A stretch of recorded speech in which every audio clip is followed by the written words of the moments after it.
I let you present. Good morning, everyone. Good afternoon, or even good evening, and thank you for coming to the webinar.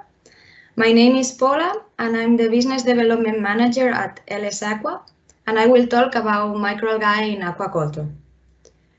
For the ones that you are not familiar with our company, LS Aqua is a recent-born section of the century-old company Lambert Segers, who has his roots in the agriculture in Belgium. We are specialized in aquaculture feeding, and we are focused in fish meal replacement, concentrates, and tailor-made solutions. Our commitment is made to deliver a secure, sustainable, and high-quality product that can satisfy the customer needs, while at the same time is environmentally friendly. For supplying that product, we believe in a holistic approach among farm, feed, and health management. But today we are going to focus our attention in a promising resource, which is the microalgae. As you may know, microalgae are unicellular photosynthetic microorganisms that can live individually in groups or in chains, adapted to a wide range of environments like different temperatures, pH, or salinity.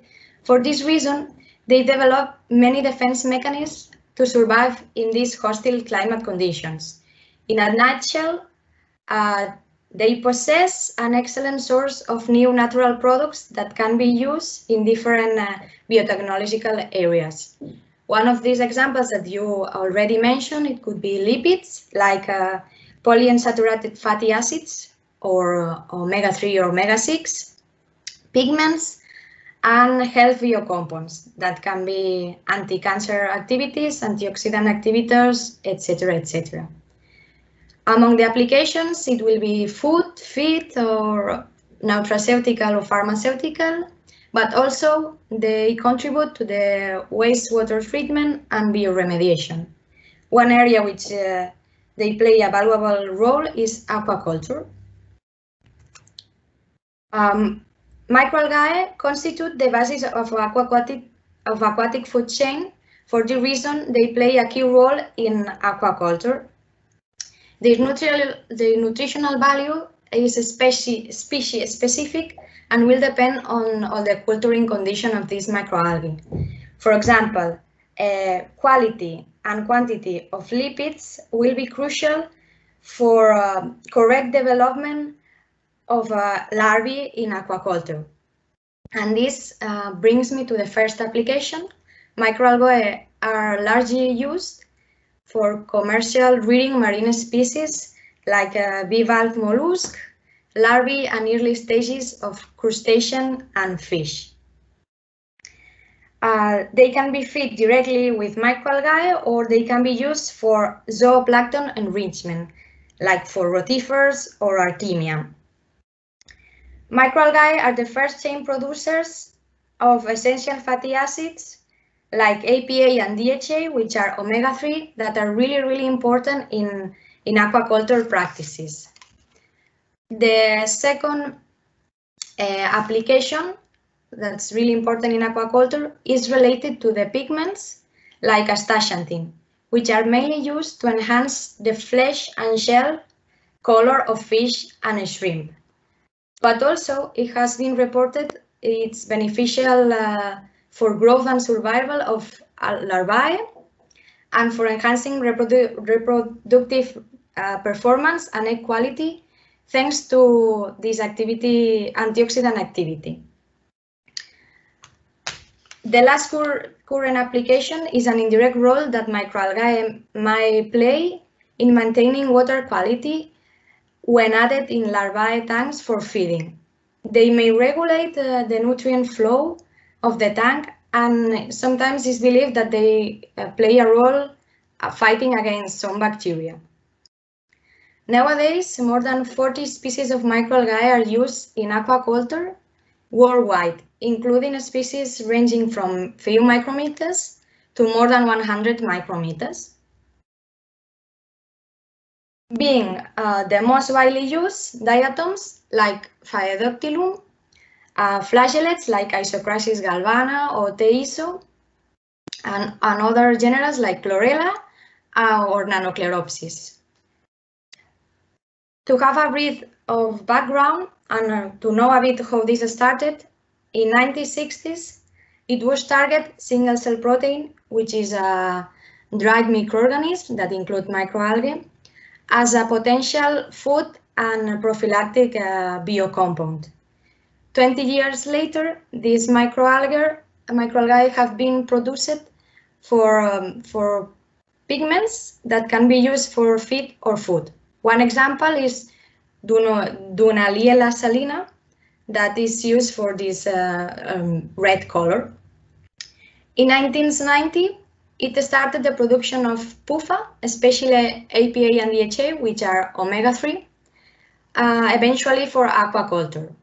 And just to have an idea, in 2018, it was produced 87,000 of farmed microalgae only used in aquaculture. This number is not super accurate because it's difficult to collect this information. Inclusion of microalgae in aquaculture as feed and nutritional compound represents a promising avenue for sector expansion in a sustainable and environmentally friendly way. Aquaculture has been the fastest growing animal protein producer, and for keeping this rhythm, it will be necessary to find new alternatives to their traditional feed made by fish meal and fish oil. Microalgae appear of one promising option due to their protein amount and APA content. However, although these properties has been proved, there are still some constraints to be faced in order to scale it up. One of them is the cost of production or the capacity of microalgae concentration. Microalgae has been also extensively studied as a probiotic and an immunostimulant, but if living microalgae do truly act as a probiotic in farms, remain scarce at present. However, some microalgae compounds have been tested as prebiotic in supplement in diets in different species, showing a promotion of the immune system. This will help to overcome the antibiotic abuse. The last trend that I will present today is related with water remediation. It's well known that microalgae can use organic compounds of the water like nitrogen and phosphorus to produce their own biomass that can be reused in the farm or for other applications like biofuel, while at the same time is reducing the impact of the sewage or the eutrophication phenomenon. So microalgae can be used to partially replace traditional feed, can enhance immunological system, overcoming the antibiotic use, and contribute to the better environmental development. So, as a conclusion, main applications of microalgae in aquaculture are related to nutrition, color appearance, water quality, and immune system. Microalgae is a sustainable source for protein and EPA and DHA, a potential source as prebiotic and probiotic, and a feasible proposal to wastewater treatment. And it's necessary that biotechnology and bioengineering need develop in order to reach industrial scale for some applications. Thank you so much, and I will attend for your questions later.